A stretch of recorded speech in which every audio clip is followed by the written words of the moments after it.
श्री कृष्ण और गौरैया की कहानी प्रेरणादायक कहानी जरूर सुने। कुरुक्षेत्र के युद्ध क्षेत्र को विशाल सेनाओं के आवागमन की सुविधा के लिए तैयार किया जा रहा था।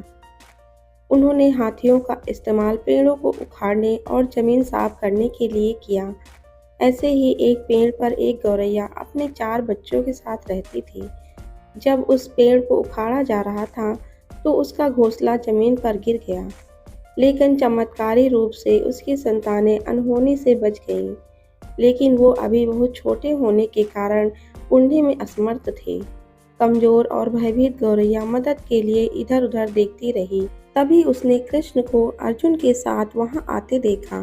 वे युद्ध के मैदान की जांच करने और युद्ध की शुरुआत से पहले जीतने की रणनीति तैयार करने के लिए वहां गए थे। उसने कृष्ण के रथ तक पहुंचने के लिए अपने छोटे पंख फड़फड़ाए और किसी प्रकार से कृष्ण के पास पहुंचे। हे कृष्ण, कृपया मेरे बच्चों को बचाएं, क्योंकि लड़ाई शुरू होने पर कल उन्हें कुचल दिया जाएगा। सर्वव्यापी भगवान बोले, मैं तुम्हारी बात सुन रहा हूँ, लेकिन मैं प्रकृति के कानून में हस्तक्षेप नहीं कर सकता। गौरैया ने कहा, हे भगवान, मैं जानती हूँ कि आप मेरे उद्धारकर्ता हैं। मैं अपने बच्चों के भाग्य को आपके हाथों में सौंपती हूँ। अब यह आपके ऊपर है कि आप उन्हें मारते हैं या उन्हें बचाते हैं। काल चक्र पर किसी का बस नहीं है। श्री कृष्ण ने एक साधारण व्यक्ति की तरह उनसे बात की, जिसका आशय था कि वहाँ ऐसा कुछ भी नहीं था जिसके बारे में वो कुछ भी कर सकते थे। गौरैया ने विश्वास और श्रद्धा के साथ कहा, प्रभु, आप कैसे और क्या करते हैं वो मैं नहीं जान सकती, पर आप काल के नियंता हैं, यह मुझे पता है। मैं सारी स्थिति और परिस्थिति एवं स्वयं के परिवार को आपको समर्पित करती हूँ। भगवान बोले, अपने घोंसले को 3 सप्ताह के लिए भोजन का संग्रह करो। गौरैया और श्री कृष्ण के संवाद से अनभिज्ञ अर्जुन गौरैया को दूर भगाने की कोशिश करते हैं। गौरैया अपने पंखों को कुछ मिनट के लिए फुलाया और फिर अपने घोंसले में वापस चली गई। 2 दिन बाद शंख के उद्घोष से युद्ध शुरू होने की घोषणा की गई। श्री कृष्ण ने अर्जुन से कहा कि अपने धनुष और बाण मुझे दो। अर्जुन चौंका, क्योंकि कृष्ण ने युद्ध में कोई भी हथियार नहीं उठाने की शपथ ली थी। इसके अतिरिक्त अर्जुन का मानना था कि वह ही सबसे अच्छा धनुर्धर है। मुझे आज्ञा दें, भगवान अर्जुन ने दृढ़ विश्वास के साथ कहा, मेरे तीरों के लिए कुछ भी अभेद नहीं है। चुपचाप अर्जुन से धनुष लेकर कृष्ण ने एक हाथी को निशाना बनाया, लेकिन हाथी को मारकर नीचे गिराने के बजाय तीर हाथी के गले की घंटी में जा टकराया और एक चिंगारी सी उड़ गई। अर्जुन ये देखकर अपनी हंसी नहीं रोक पाए कि कृष्ण एक आसान सा निशाना चूक गए। क्या मैं प्रयास करूं? उसने स्वयं को प्रस्तुत किया। उसकी प्रतिक्रिया को नज़रअंदाज करते हुए कृष्ण ने उन्हें धनुष वापस दिया और कहा कि और कोई कार्यवाही आवश्यक नहीं है।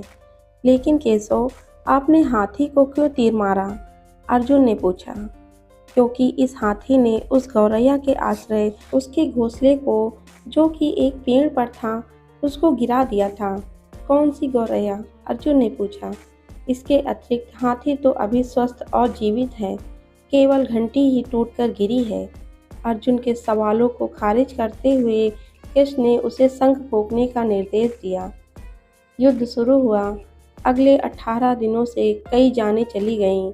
अंत में पांडवों की जीत हुई। एक बार फिर श्री कृष्ण अर्जुन को अपने साथ सुदूर क्षेत्र में भ्रमण करने के लिए ले गए। कई सौ अभी भी वहाँ हैं, जो उनके अंतिम संस्कार का इंतजार कर रहे हैं। जंग का मैदान गंभीर अंगों और सिर बेजान सीढ़ियों और हाथियों से पटा पड़ा था। कृष्ण एक निश्चित स्थान पर रुके और एक घंटी, जो कि हाथी पर बांधी जाती थी, उसे देखकर विचार करने लगे। अर्जुन, उन्होंने कहा, क्या आप मेरे लिए यह घंटी उठाएंगे और इसे एक तरफ रख देंगे? निर्देश बिल्कुल सरल था, परंतु अर्जुन की समझ में नहीं आया। आखिरकार विशाल मैदान में, जहाँ बहुत ही अन्य चीज़ों को साफ करने की जरूरत थी, कृष्ण उसे धातु के एक छोटे टुकड़े को रास्ते से हटाने के लिए क्यों कहेंगे? उसने प्रश्नवाचक दृष्टि से उनकी ओर देखा। हाँ, यह घंटी, कृष्ण ने दोहराया। यह वही घंटी है जो हाथी की गर्दन पर पड़ी थी, जिस पर मैंने तीर मारा था। अर्जुन बिना किसी सवाल के भारी घंटी उठाने के लिए नीचे झुका। जैसे ही उन्होंने इसे उठाया, उनकी तो हमेशा के लिए जैसे दुनिया ही बदल गई। 1, 2, 3, 4 और 5, 5 युवा पक्षियों और उसके बाद एक गौरैया उस घंटी के नीचे से निकले। बाहर निकलकर माँ और छोटे पक्षी कृष्ण के इर्द गिर्द मंडराने लगे एवं बड़े आनंद से उनकी परिक्रमा करने लगे। 18 दिन पहले काटी गई एक घंटी ने पूरे परिवार की रक्षा की थी। मुझे क्षमा करें हे कृष्ण, अर्जुन ने कहा। आपको मानव शरीर में देखकर और सामान्य मनुष्यों की तरह व्यवहार करते हुए मैं भूल गया था कि आप वास्तव में कौन हैं। तो ये थी आज की हमारी कहानी। कहानी आपको कैसी लगी कमेंट करके हमें ज़रूर बताएं एवं मेरे इस चैनल को सब्सक्राइब करना ना भूलें। मिलते हैं एक नई कहानी के साथ। धन्यवाद।